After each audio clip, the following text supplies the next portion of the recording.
Good morning all of you बच्चा party. जितने भी बच्चे यहाँ पे अब तक आ चुके हैं बच्चों, आज हम लास्ट टाइम जिसे कवर कर रहे थे उसको कंटिन्यू करके चलते हैं आगे।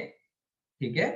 और हम उसका न्यूमेरिकल नंबर 7 सॉल्व करते हैं, जिसमें कहा गया है कि consider A particle moving in simple harmonic motion. ठीक है। एसएचएम का कॉन्सेप्ट दिया गया है अकॉर्डिंग टू द इक्वेशन हमें प्रोवाइडेड है। और इक्वेशन हमें दी गई है कैसे? ये है आपके पास x is equal to 2 cos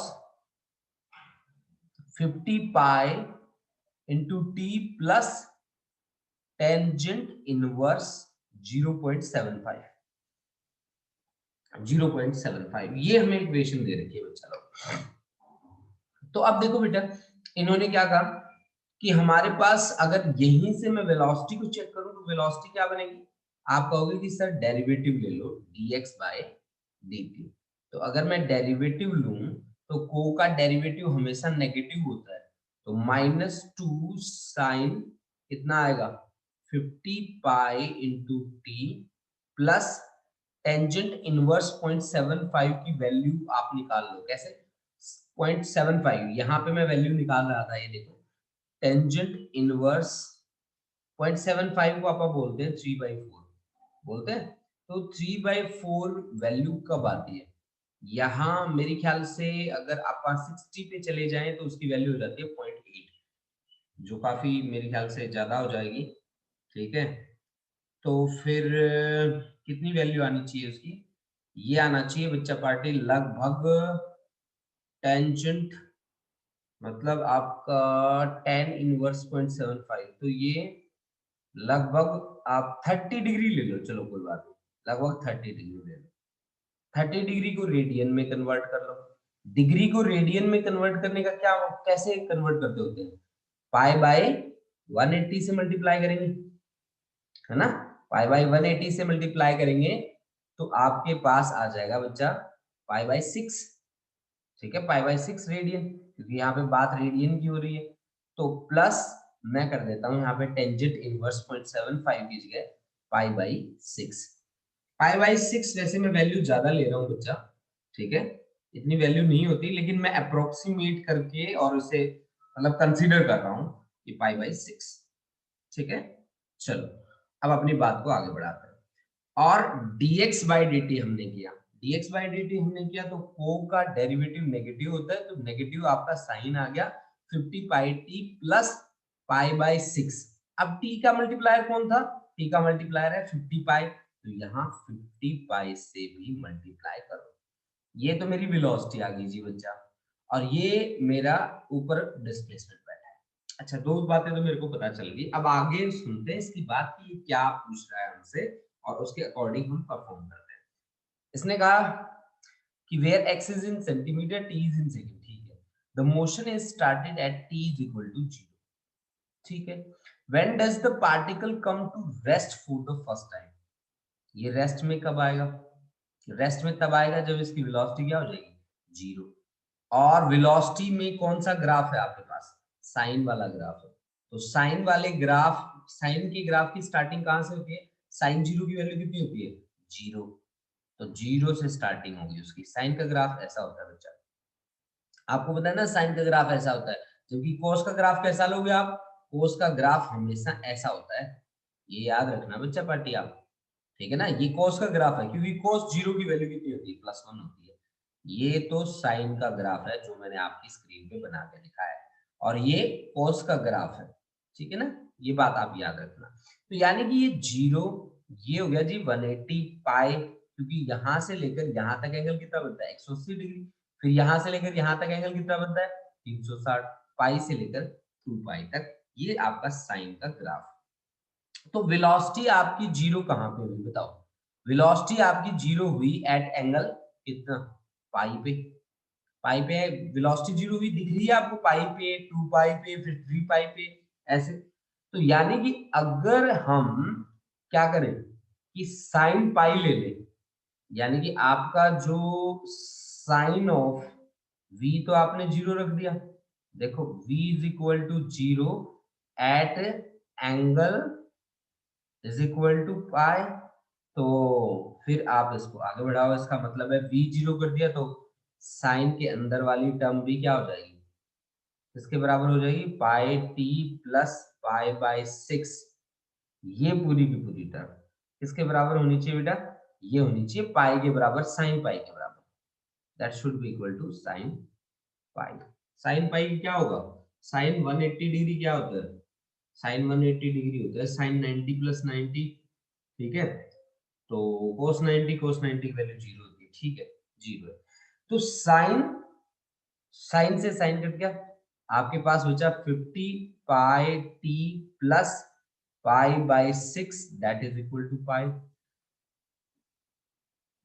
that is equal to pi. तो यहां से मैं टी की वैल्यू निकाल लूंगा बच्चा। तो पहला टाइम जिसमें आपका क्या हो गया था, when does the particle comes to rest for first time, तो यहां से 50 pi T is equal to pi minus pi by six. तो ये आ गया आपके पास 5 पाई बाई सिक्स। ठीक है ना बेटा, तो पाई से पाई कैंसिल हो गया और t इज इक्वल टू आ गया 5 बाई सिक्स इंटू 50, यानी कि 5 बाई 300, तो 1/60। ठीक है, तो यहां से जब आप सोल्व करेंगे इसको तो 1/60 की वैल्यू कितनी आ जाएगी, मैं एक मिनट कैलकुलेटर से देख लेता हूँ कि 1 डिवाइड बाई 60 कितना आता है, और मैं वो वैल्यू लिख लेता हूँ यहाँ पे।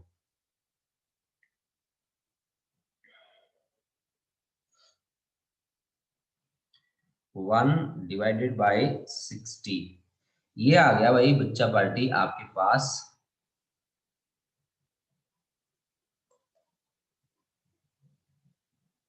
1 डिवाइड बाई 60 आ गया आपके पास 0.0166 इतना आ गया। तो ये आ गया आपके पास, मैं इसको लिख देता हूँ 1.6 into 10 raise to power minus 2 second, 1.6 into 10 raise to power minus 2 second.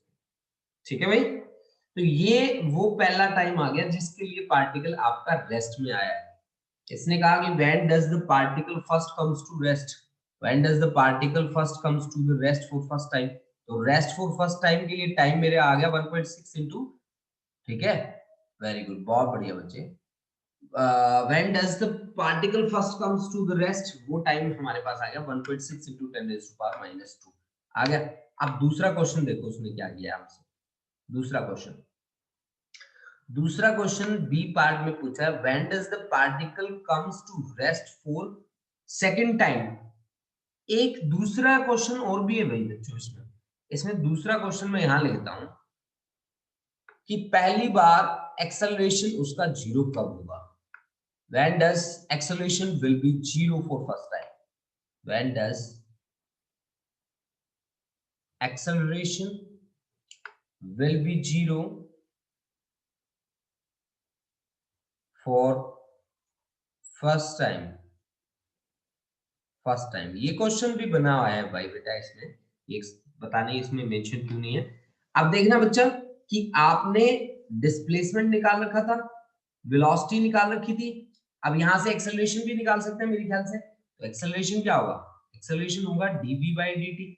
तो एक्सेलरेशन dv बाई dt की वैल्यू क्या आ जाएगी, -2 साइन की जगह cos 50 pi t plus pi by 6 और इंटू 50 पाई का क्या, होल स्क्वायर, होल स्क्वायर। तो एक्सेलरेशन जीरो कब होगा आप मेरे को बताइए, एक्सेलरेशन का ग्राफ कौन सा होता है, एक्सेलरेशन का ग्राफ ये वाला होता है बच्चा, ये वाला। तो उसकी वैल्यू कहां कहां जीरो हुई, ये पाई बाय 2 पे जीरो हुई, पाई बाय 2 पे जीरो हुई, फिर उसके बाद पाई और जोड़ दो इसमें तो 3 पाई बाय 2 पे जीरो हुई, यानी कि पाई बाय 2 और 3 पाई बाय 2 ये ऐसी वैल्यूज है जहां जाके इनकी वैल्यू क्या होती है, जीरो होती है। ठीक है, तो आप क्या कहेंगे कि आप मेरे को ये बताइए कि पहली बार एक्सेलरेशन जीरो कब होगा, जब वैल्यू आपकी क्या आ जाएगी, एक्सेलरेशन के लिए आपको एंगल कितना रखना पड़ेगा, एंगल आपको लेना पड़ेगा क्या, pi by 2, pi by 2 angle आपको लेना पड़ेगा। तो यानी कि यहां से आप कैसे सॉल्व करके चलेंगे, कि आप कह के चलेंगे कि sir ji cos 50 pi T plus pi by 6 that becomes equal to cos pi by 2। अब बच्चा लोग इसे सॉल्व कर लेना, cos से cos कैंसिल हो जाएगा, आपके पास 50 pi T plus pi by 6 that is equal to pi by 2। यहां से टाइम आ जाएगा कि फर्स्ट टाइम कब आपका एक्सेलरेशन जीरो होगा, आ जाएगा। अगर आपसे पूछ ले कि एक्सेलरेशन मैक्सिमम कब होगा, मैक्सिमम कब होगा एक्सेलरेशन, पहली बार एक्सेलरेशन मैक्सिमम कब होगा, तो पहली बार एक्सेलरेशन कहां बन रहा है मैक्सिमम, पहली बार एक तो t इक्वल टू जीरो पे ही है, उसके बाद पहली बार कब होगा एक्सेलरेशन जीरो, एक्सेलरेशन जीरो होगा यहां पे, ठीक है ना। एक्सेलरेशन जीरो कब होगा, अगर आप dv बाई dt को जीरो रख दें, ठीक है, तो dv by dt acceleration maximum, maximum acceleration, maximum acceleration कहां पे, यहाँ पे, जब उसकी वैल्यू कितनी आ जाए -1, यही है ना एक्सेलरेशन की वैल्यू मैक्सिमम, ठीक है, कॉस का जो ग्राफ है -1, एक्सेलरेशन मैक्सिमम पहली बार उसकी वैल्यू कितनी है -1, और -1 वैल्यू कब आ सकती है, cos 180 डिग्री की वैल्यू होती है कितनी, -1, 180 डिग्री को क्या लिखते होते हैं आप, cos pi is equal to -1। यानी कि इस सिचुएशन के लिए क्या बात फिट बैठती है बच्चा, इस सिचुएशन के लिए वो जो अंदर वाली टर्म है ना, ये आपके पास cos 50 पाई टी, ऊपर ऊपर देखो बच्चा, ऊपर ऊपर चल रहा है cursor, plus pi by 6 that becomes equal to cos pi, cos से cos गया, और 50 pi T plus pi by 6 that becomes equal to pi. तो ये वो टाइम होगा जिसमें एक्सेलरेशन आपका मैक्सिमम आएगा फर्स्ट टाइम के लिए। अब तीसरी बात क्या कही इसने, सेकंड टाइम के लिए रेस्ट में कब आएगा, ठीक है, when does the particle comes to the rest for second time. X, x को देखो क्या है, एक्स वाले ग्राफ को ध्यान से देखो, एक्स वाला ग्राफ आपको क्या कहता है, मतलब सेकंड टाइम रेस्ट में पूछा गया, अच्छा तो वेलोसिटी जीरो होगी ना सेकंड टाइम के लिए, तो वेलोसिटी जीरो होगी, अच्छा ठीक है। तो वेलोसिटी वाला ग्राफ देखो, वेलोसिटी वाला ग्राफ है साइन के लिए, और साइन का ग्राफ हमेशा ऐसे बनता है, साइन का ग्राफ, साइन जीरो की वैल्यू जीरो होती है, तो साइन का ग्राफ ऐसा होता है, ऐसा ऐसा ऐसा ऐसा ग्राफ होगा। तो पहली बार जीरो कब आया वो, जब एंगल उसका बना पाए, दूसरी बार वो जीरो कब आया, दूसरी बार सेकंड टाइम यहाँ पे आया, यानी कि 2 पाई, ये एंगल कितना बन गया, ये बन गया पाई, ये बन गया फिर पाई, पाई प्लस पाई 2 पाई, यानी कि जब आपके पास साइन ऑफ एंगल कितना है 2 पाई, अगर वो किसके बराबर है, अगर वो sine 50 pi into t plus pi by 6, ठीक है, अगर ये चीज इसके इक्वल होगी तो वो सेकंड टाइम रेस्ट में आएगा, यहां से टाइम कैलकुलेट कर लो, तो फिर आपके पास क्या बन जाएगा बोलो, 50 pi T that is equal to 2 pi minus pi by 6, 12 और 11 बटे 6 पाई, ठीक है ना, 50 पाई टी, पाई से पाई गया, तो टी इज इक्वल टू कितना आ गया, 11 बाई 6 इंटू 50, ठीक है, 11 बाई 6 इंटू 50, तो ये 2 बाई 50 1/25 सेकेंड लगभग, 1/25, ठीक है, 1/25 सेकेंड, इतने टाइम में वो सेकेंड टाइम में क्या आएगा, रेस्ट में आएगा, ये आपका आंसर है बच्चा। बच्चों मेरे को ये बता दो कि ये कॉन्सेप्ट आपको समझ में आया कि नहीं आया, अगर नहीं आया तो मैं दोबारा इरेज करके इसे दोबारा समझाता हूँ पूरा, ठीक है। हाँ जी बच्चा पार्टी, फटाफट से बताते जाओ कि ये क्वेश्चन, इसका आंसर मैंने आपको जो सॉल्यूशन कराया वो समझ में आया कि नहीं आया, बोलो बेटा फटाफट से चैट में आ जाओ। चलो मनिंदर समझ में आ गया, वेरी गुड, बहुत बढ़िया, रिपीट कर दो सर एक बार, हाँ जी हाँ जी हाँ जी बिल्कुल, अम्मा रिपीट कर दो सर, ठीक है बच्चा ठीक है। देखो मैं एक बार रिपीट करता हूँ, इसको पूरे को इरेज करके रिपीट करता हूँ, देखो बच्चा पूरे को इरेज करके और रिपीट करता हूँ, बड़े ध्यान से समझना इस बार, है ना।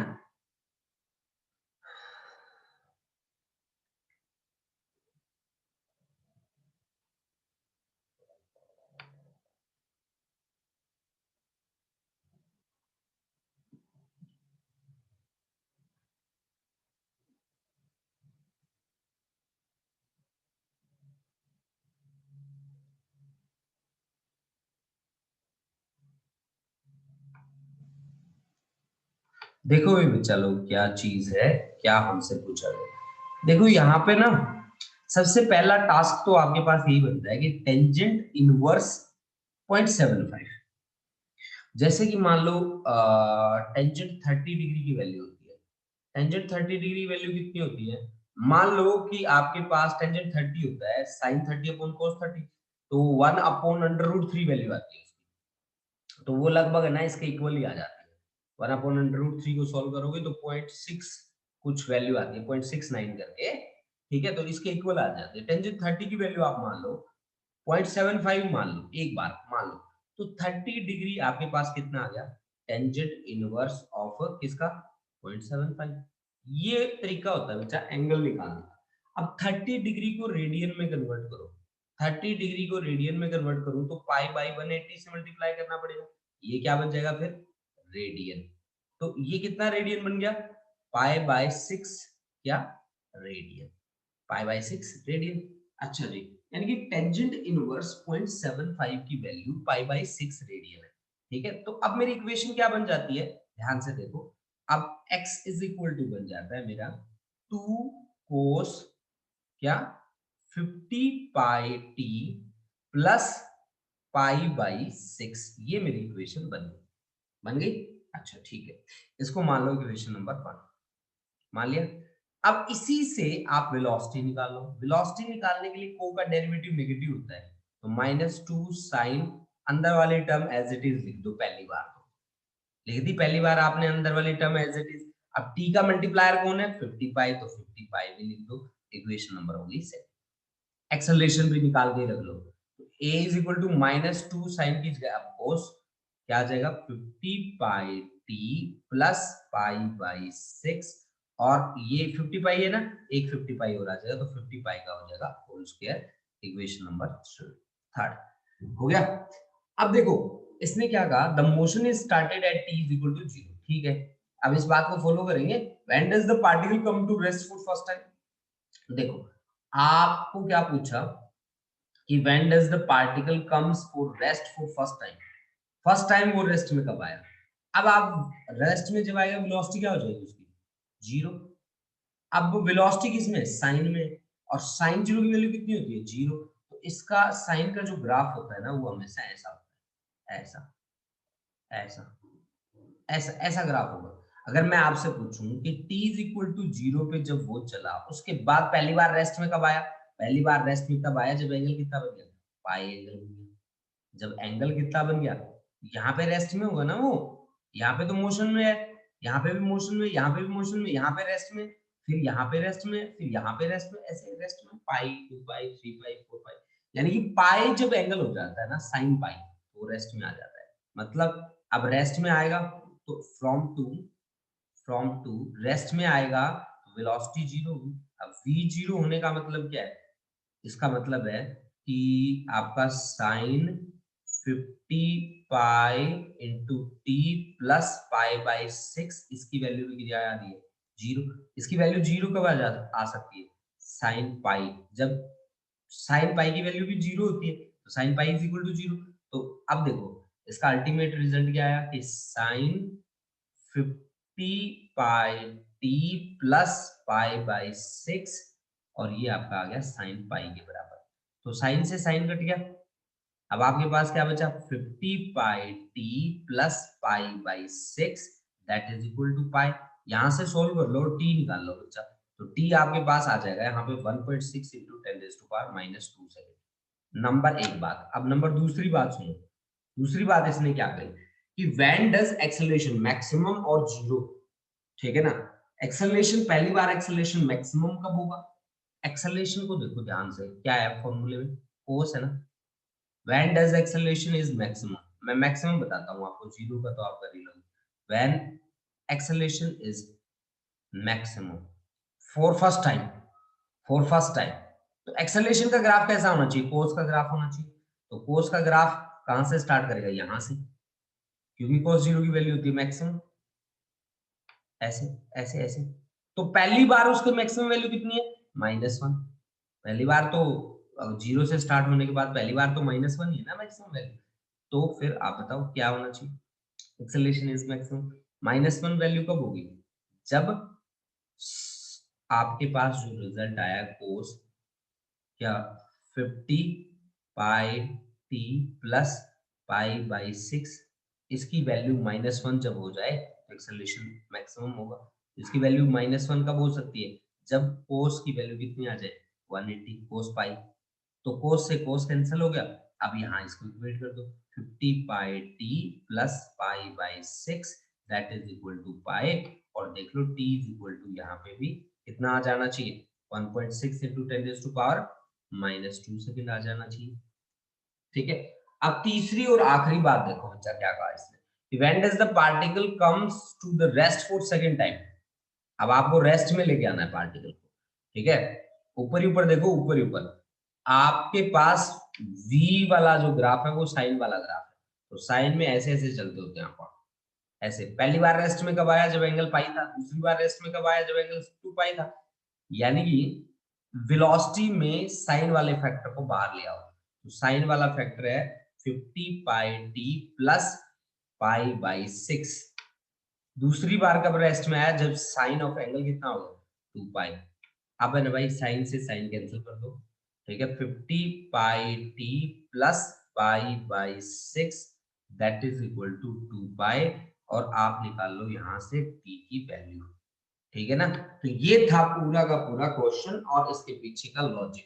अब समझ में आया सभी बच्चों को? प्लीज एक बार फिर से बता दें फटाफट से। हाँ जी,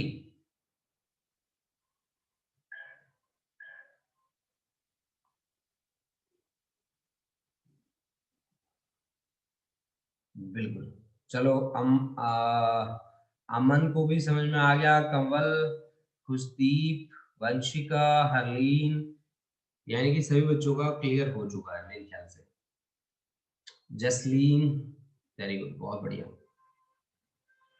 चलो आगे बढ़ते हैं हम। अब देखो बच्चा पार्टी, उसके बाद हम क्या बात करेंगे और कैसे हम आगे बढ़ेंगे। देखो 8th न्यूमेरिकल पे आते हैं।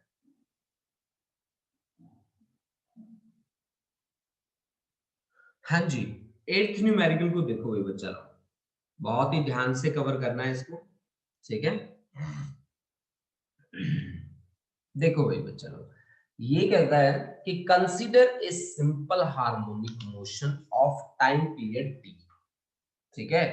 टाइम पीरियड टी है, calculate the time for which displacement to change value from half the amplitude to amplitude.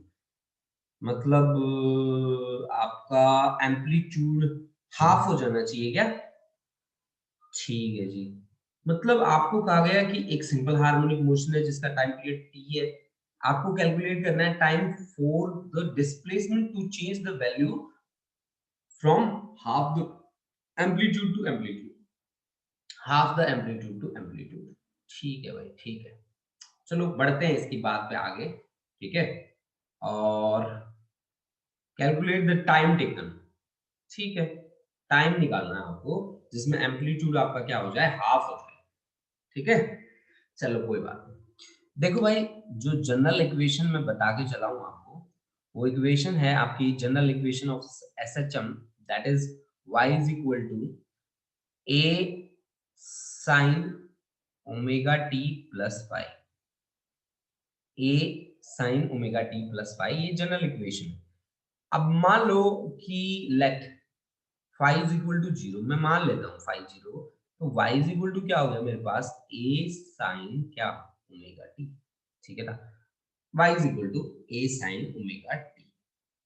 अब हमें क्या करना है कि जब y की वैल्यू a से a बाई टू हो जाए, y की वैल्यू a से जब a बाई टू हो रही है, तो टाइम कितना लगेगा उसमें, ये हमें निकालना है।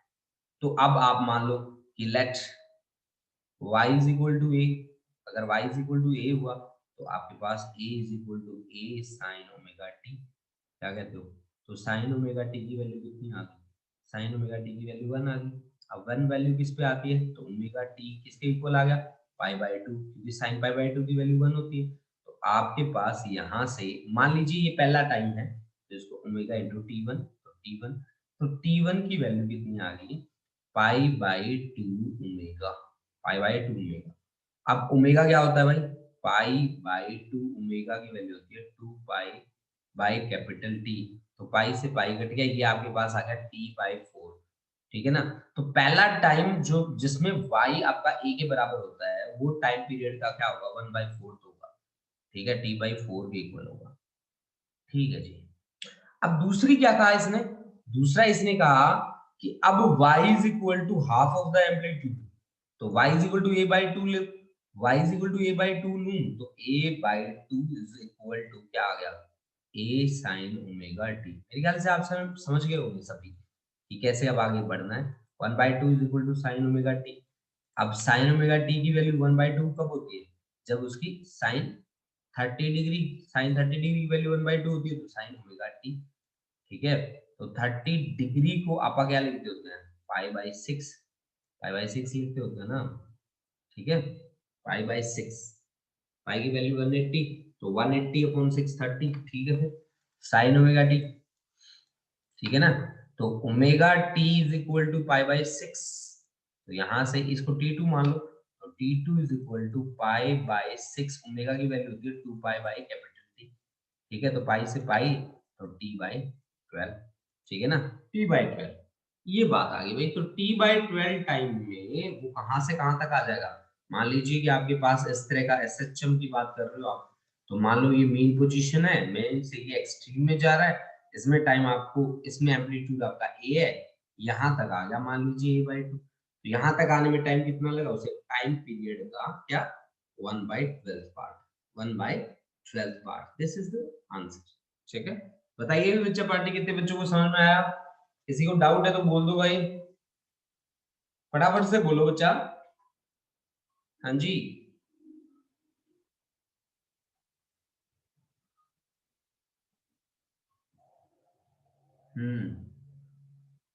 ये तो काफी इजी है।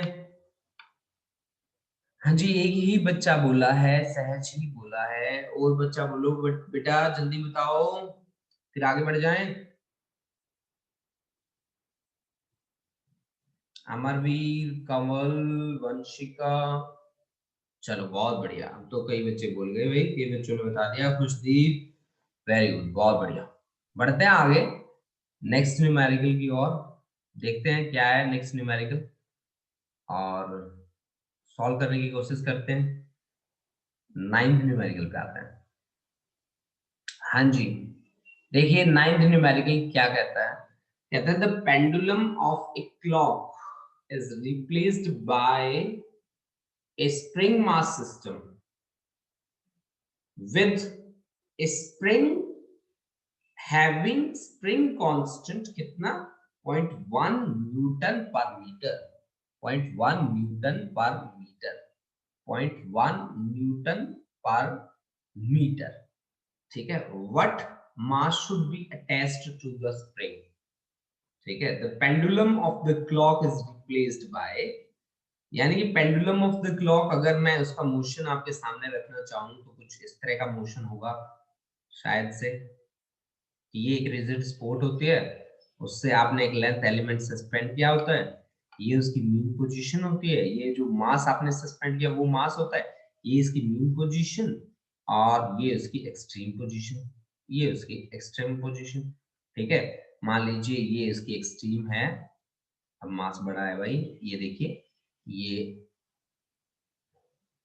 ये उनकी एक्सट्रीम पोजीशंस है, लेफ्ट और राइट। यानी कि जब वो ओ से लेकर ए तक गया, ठीक है, और ए से वापस ओ गया, ओ से बी गया, और बी से जब ओ आया तो उसका ऑसिलेशन कंप्लीट हो जाता है। ठीक है, अब देखो बच्चा कि आपको क्या कहा गया, the pendulum of a clock is replaced. अच्छा, क्लॉक पेंडुलम, तो फिर आपके पास replaced by a spring mass system with a spring having spring constant आपको दे रखा है। ठीक है, तो what mass should be attached to the spring. इस केस में टाइम पीरियड कितना होना चाहिए, इस केस में टाइम पीरियड होना चाहिए 2 pi under root m by k, m by k. तो आपको क्या पूछा व्हाट मास, मास आपको निकालना है, तो टाइम पीरियड यहाँ पे कैसे निकालोगे? यहाँ जब ऐसी सिचुएशन आ जाए बच्चा पार्टी, हमेशा याद रखना जब ऐसी सिचुएशन आ जाए तो यहाँ पे सेकंड पेंडुलम यूज करो। सेकंड पेंडुलम क्या होगा? यहाँ पे टाइम आपका बन जाएगा 2 सेकंड। सेकंड पेंडुलम ले लो आप, टाइम आपका बन गया 2 सेकंड। अब जब टाइम आपका 2 सेकंड बन गया तो 2 pi under root m by k की वैल्यू कितनी है? 0.1, 0.1 है ना? ठीक है, तो अब आप इसको सॉल्व कर सकते हो बहुत आसानी से। ठीक है, तो आपके पास 2 से 2 कैंसिल हो गया, ये आपके पास बच गया 1 upon pi that is equal to m upon 0.1, तो पाई का स्क्वायर हो गई। तो यहाँ से m is equal to 0.1 divide by pi का स्क्वायर मतलब 3.14 इंटू 3.14, इसकी वैल्यू होती है बच्चा लोग 10, तो ये आ गया 0.01 किलोग्राम, यानी कि सीधी सीधी सी बात है 10 ग्राम आ गया ये, यानी कि 10 ग्राम का मास आप अटैच कर दीजिए। ठीक है, बस इस न्यूमेरिकल में जो याद रखने वाली बात थी वो यही थी कि यहाँ सेकंड्स पेंडुलम आप यूज कर लो। इस सिचुएशन में सेकंड्स पेंडुलम आप यूज कर लो। सेकंड पेंडुलम में टाइम पीरियड आपको बिना सोचे समझे क्या लिख देना है? 2 सेकंड आपको लिख देना है। बस यहाँ की यही बात स्पेशल थी जो आप बात याद करके रखोगे। ठीक है,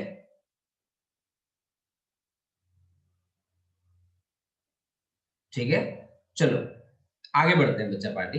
देखो आगे बढ़ के हम क्या करते हैं, नेक्स्ट देखो। चलो नेक्स्ट है हमारे पास 10th न्यूमेरिकल, न्यूमेरिकल नंबर 10। देखिए जी, हाँ जी, ये न्यूमेरिकल थोड़ा अच्छा न्यूमेरिकल मिलेगा आपको। ये न्यूमेरिकल आपको कहता है कि a block suspended from a vertical spring is in equilibrium.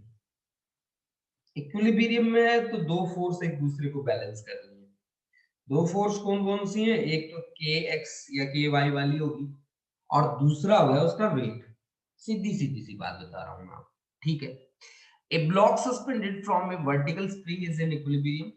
Show that the extension of the spring equal to length of an equivalent simple pendulum. That is pendulum having frequency same as that of the block. Frequency same है, frequency same है तो time period same है। Frequency is reciprocal of time ना। ठीक है, तो आप मेरे को एक बात बताओ कि अगर आप मान लो कि अगर आपने सिंपल पेंडुलम लिया, उसमें आपने एक लेंथ एलिमेंट ले लिया जिसकी लेंथ है कितनी? एल के बराबर। ठीक है ना, उसका मास है mg। ठीक है, वो अपनी मीन पोजीशन के अबाउट ऐसे ऑसिलेट कर रहा है। ठीक है, तो इसका टाइम पीरियड कितना होता है? फर्स्ट चैप्टर से पढ़ते आ रहे हैं, 2 pi under root L by जी।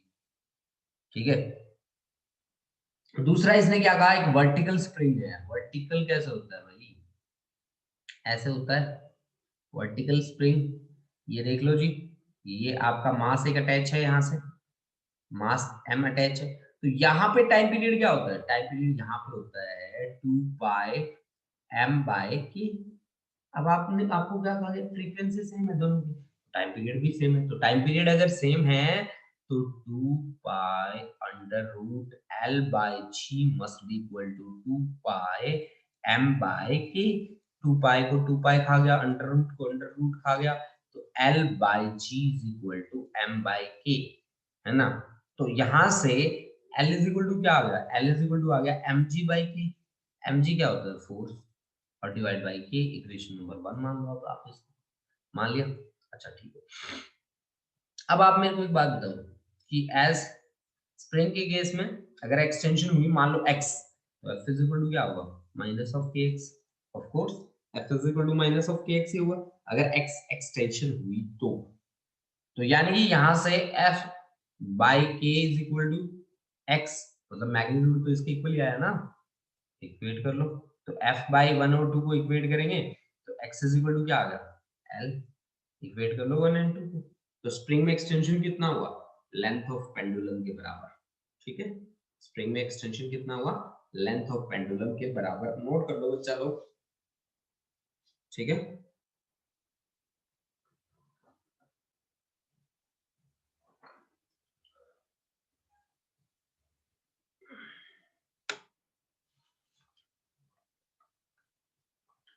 हाँ जी, देखिए उसके बाद सभी बच्चों को समझ में आ गया बेटा? बताते रहना बेटा साथ साथ, कहीं समझ में ना आए।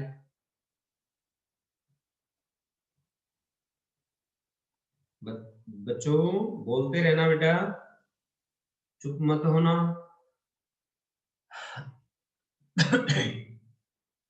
हाँ जी, वेरी गुड, बहुत बढ़िया। सर अब सारे यूनिट्स खत्म हो गए। यूनिट्स कौन से खत्म हो गए बच्चे? ईशान, अमन, वंशिका, खुशदीप,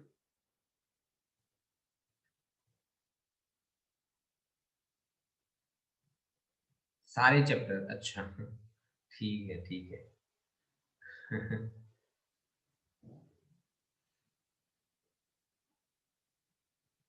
चलो आगे बढ़ते हैं हम नेक्स्ट पे।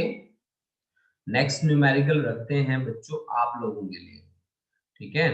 और वो आप ट्राई करोगे और मैं आपसे पूछूंगा कि आपने कैसे किया।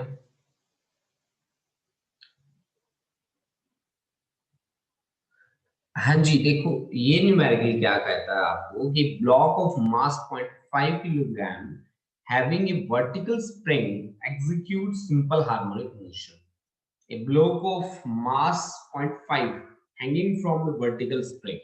मतलब आपने उसको वर्टिकल स्प्रिंग से हैंग कर रखा है, लटका रखा है, और वो सिंपल हार्मोनिक मोशन एग्जीक्यूट कर रहा है। और सिंपल हार्मोनिक मोशन एग्जीक्यूट कर रहा है जिसमें उसका एम्पलीट्यूड आपको गिवन है। एम्पलीट्यूड है उसका कितना? 0.1 मीटर। एंड टाइम पीरियड भी गिवन है। टाइम पीरियड कितना है? 0.314 सेकेंड। ठीक है नहीं? Find the maximum force exerted by the spring on the block. बता दो भाई, बता दो बच्चों। कौन बताएगा, कौन करेगा इसको ट्राई? हाँ जी, फटाफट से बोलो, मैसेज भेज दो मेरे पास कि कौन करेगा ट्राई इसको।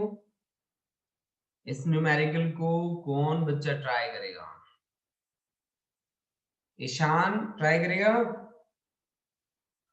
एचसी वर्मा के न्यूमेरिकल्स हैं, ट्राई जरूर कर लो।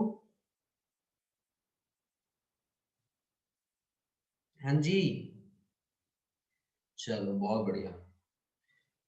अमर भी ट्राई कर रही है, और अमन, अमन ट्राई नहीं करेगी? हरलीन, वंशिका कहाँ गई? वंशिका, जसलीन, और वो एक लड़का बड़ा इंटेलिजेंट लड़का है, वो कहाँ है? वनिंदर है। अच्छा अच्छा, कमल, अच्छा।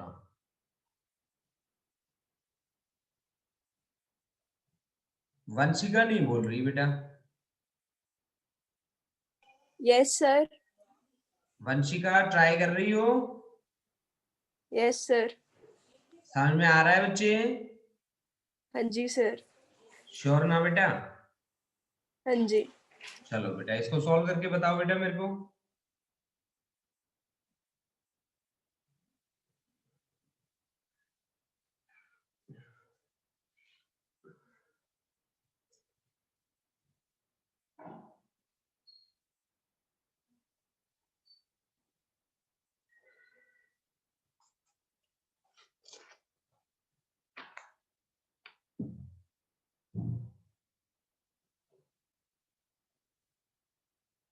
2 मिनट है बच्चों आपके पास।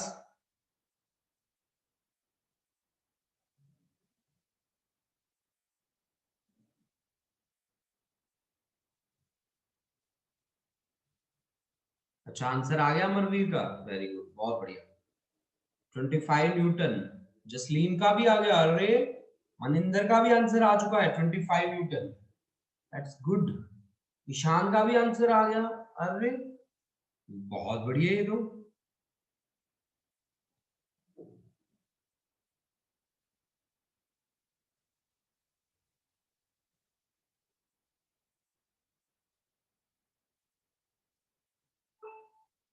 बहुत बढ़िया, शाबाश हरलीन।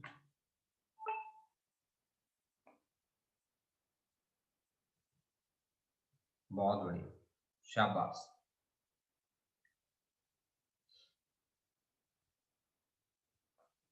चलो मैं भी फिर आपको सॉल्यूशन बता दूं इसका। चलो बता देते हैं बच्चा। हालांकि आप लोगों ने इसे सॉल्व तो कर ही लिया है, लेकिन फिर भी थोड़ा सा मैं बता देता हूँ। ठीक है, आपको यहाँ पे कितना मास दिया गया? मास दिया गया आपको कहा गया कि सर जी 0.5 किलोग्राम मास है। अच्छा, और भी मैसेज आ चुका है मेरे पास, रोमिका का भी आंसर आ गया, वंशिका का आंसर नहीं आया, देखो। ठीक है, ठीक है। m is equal to 0.5 kg और from a vertical spring execute simple harmonic motion with amplitude आपको दे रखा है। एम्पलीट्यूड कितना दे रखा है? 0.1 मीटर दे रखा है। और टाइम पीरियड भी दिया है जी आपको। टाइम पीरियड आपको दे रखा है 0.314 सेकंड। देखो, अगर टाइम पीरियड दिया है तो ओमेगा अपन निकाल सकते हैं। क्या होता है? टी इज इक्वल टू होता है बेटा 2 पाई बाई ओमेगा, है ना। तो फिर आपके पास यहाँ से omega is equal to 2 pi by capital t. तो 2 पाई की वैल्यू कितनी होती है? 3.14। टाइम की वैल्यू कितनी रहेगी? 0.314। देखो बच्चा, सीधा सीधा बन रहा है ना सॉल्यूशन। ठीक है, वंशिका वेरी गुड, बहुत बढ़िया, आ गया आंसर, बहुत बढ़िया। देखो, तो यहाँ से है ना बच्चा, यहाँ से जब आप इसे सॉल्व करेंगे तो 2 इंटू 3.14, आप इसको ऐसे लिख सकते हैं 3.14 इंटू 10⁻⁻1, है ना। तो ऊपर जाएगा +1 हो जाएगा, ये आ गया आपके पास 20। ओमेगा की यूनिट होती है सेकेंड इनवर्स, 20 सेकेंड इनवर्स। अब आप मेरे को मैक्सिमम एक्सेलरेशन बताओ क्या होता है? मैक्सिमम एक्सेलरेशन क्या होता है? Minus of omega square into A के इक्वल होता है, इंटू साइन ऑफ कुछ कंपोनेंट होता है, उसकी वैल्यू मैक्सिमम वैल्यू +1 होती है, तो तभी मैंने लिख दिया ए मैक्सिमम। तो आपके पास मैक्सिमम एक्सेलरेशन कितना आया? ओमेगा स्क्वायर करोगे तो 400 आ जाएगा। ठीक है, और एम्पलीट्यूड 0.1 दे रखा है, तो दिस इज 40 मीटर पर सेकंड स्क्वायर, है ना। अब एफ मैक्स आप निकालो, मैक्सिमम फोर्स कितनी लगेगी बच्चा? पार्टी बताओ। मैक्सिमम फोर्स लगेगी mass into acceleration maximum plus weight of body. Weight of body भी तो डाउनवर्ड एक्ट करता है ना, वेट ऑफ बॉडी। तो आपके पास मास है जी 0.5, मैक्सिमम एक्सेलरेशन आपने निकाल रखा है 40 प्लस 0.5, ठीक है, weight of the body 0.5 into क्या? 10। नीचे जब आता है ना ऑब्जेक्ट, तो उसका मास वैसे m इंटू ए प्लस जी के बराबर हो जाता है। एपरेंट वेट उसका, एपरेंट वेट, या आप वेट बोल सकते हो, m इंटू ए प्लस जी, वही कॉन्सेप्ट मैंने लगाया बेटा। ठीक है, तो फिर मेरा कॉन्सेप्ट सही है ना? हाँ जी, कॉन्सेप्ट ठीक है बेटा, अमरवीर ठीक है। सर हमने पहले के की वैल्यू फाइंड करेंगे, उसमें से मैंने जैसे किया था वो था कि टाइम पीरियड का जो दूसरा वाला फॉर्मूला है 2 अच्छा अच्छा पाई अच्छा, एम 2 एम पाई उसमें। m बाई के। हाँ जी सर, क्योंकि एम की भी वैल्यू दी गई है, टी स्मॉल टी की भी दी गई है, बिल्कुल बिल्कुल। और फिर हम के की वैल्यू वहां से फाइंड करके फिर फोर्स फाइंड कर सकते हैं, f is equal to minus of k x. और वहां से फिर हम उसको वेट जो हमें दिया गया है 0.5, उस यहाँ पर मास दिया गया है, उसको वेट में कन्वर्ट करके फिर मैंने वहां से फाइंड किया था। चलो बहुत बढ़िया, तो हमारा ये कॉन्सेप्ट, एक कॉन्सेप्ट से और भी सीख लिया आपने अब। ठीक है, हाँ जी सर। ये भी सही हाँ है, जी सर। हैं? Yes sir. हाँ जी सर। इसको भी आप अप्लाई कर सकते हो ना। ठीक है, यस। तो अब देखो बच्चा, तो मान लो हमारे पास ये हो गया स्प्रिंग, ये हो गया हमारा स्प्रिंग ब्लॉक सिस्टम। ठीक है ना बेटा, तो ये आपका ब्लॉक लग लिया बच्चा। इसको किस फोर्स से नीचे खींचे? मैक्सिमम फोर्स इसकी कितनी हो सकती है? ठीक है, जो यहाँ इसके ऊपर टोटल लग रही है वो मैक्सिमम आपकी बनेगी, तो मैक्सिमम कितनी बन जाएगी? यहाँ 25 न्यूटन। ठीक है, तो इक्विलिब्रियम से उसे नीचे लेके जाना है, तो कम से कम मैक्सिमम कितना फोर्स अप्लाई करना पड़ेगा? 25 न्यूटन आपके पास बन जाएगा मैक्सिमम फोर्स। ठीक है, 25 न्यूटन। तो अब देखो भाई बच्चा लोग, नेक्स्ट न्यूमेरिकल पे आते हैं, न्यूमेरिकल नंबर 12। न्यूमेरिकल नंबर 12 पे आते हैं बच्चा पार्टी। देखो कैसे हम उसे सॉल्व करेंगे। हाँ जी, 12 नंबर न्यूमेरिकल मुझे कहते हैं कि बॉडी ऑफ मास कितना है? 2 kilogram suspended through a vertical spring execute SHM of period उसका दे रखा है, चलो पीरियड उसका दे रखा है 4 सेकंड, ठीक है। If the oscillations are stop and body hangs in equilibrium find the potential energy stop. Potential energy का क्या फॉर्मूला बनेगा भाई? पोटेंशियल एनर्जी का फॉर्मूला आता है हाफ के एक्स स्क्वायर, सीधी सीधी सी बात, ठीक है। अब आप मेरे को बताओ कि मेरे को फॉर्मूला स्टार्टिंग से पता है, देखो potential energy is equal to half k x square, half k x square, ये होता है भाई पोटेंशियल एनर्जी, मेरे को पहले से पता है। तो क्या क्या चीजें आपको दे रखी है यहाँ पे? टाइम पीरियड आपको गिवन है, अगर टाइम पीरियड आपको गिवन है तो t इज इक्वल टू 2 पाई क्या होता है, m बाई के होता है कि नहीं होता? होता है। तो फिर स्क्वायर कर लो, तो t square is equal to 4 pi square m by k. क्या चाहिए आपको? मास तो पता है, k चाहिए आपको, तो k की वैल्यू कितनी हो जाएगी जी? k की वैल्यू हो जाएगी 4 pi square m by t square, ठीक है ना। तो 4 पाई स्क्वायर की वैल्यू 10 लिख देता हूं मैं, 3.14 into 3.14 होता है, 10 के नियरली इक्वल होता है। मास कितना है जी? 2 किलोग्राम। और टाइम पीरियड कितना है जी?